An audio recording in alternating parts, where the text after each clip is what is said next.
اعوذ باللہ من الشیطان الرجیم، بسم اللہ الرحمن الرحیم۔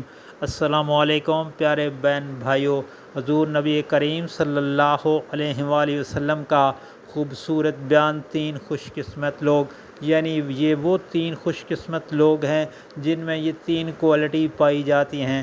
نمبر ایک، پہلا انسان وہ بہت خوش قسمت ہے جس کی زبان اپنے قابو میں ہے، یعنی جس کا اپنے زبان پر کنٹرول ہے۔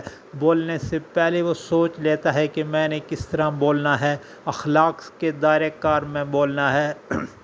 اور خود اللہ تعالیٰ قرآن مجید فرقان حمید میں ارشاد پاک فرماتا ہے کہ لوگوں سے خوش اسلوبی کے ساتھ بات کیا کرو۔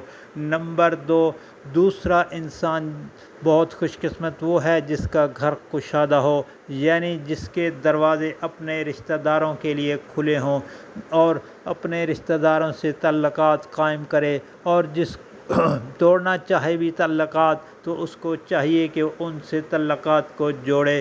اس سے نبی کریم صلی اللہ علیہ وآلہ وسلم نے ارشاد پاک فرمایا کہ آپ کے رزق میں کشادگی اور آپ کی عمر میں برکت اور بڑھتی ہے۔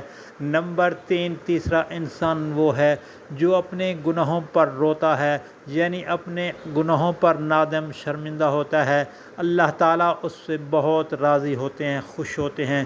پیارے بھائیوں اور بہنوں، اپنے گناہوں پر نادم ہونا چاہیے۔ رونا نہیں آتا تو رونے والی شکل بنا لینی چاہیے۔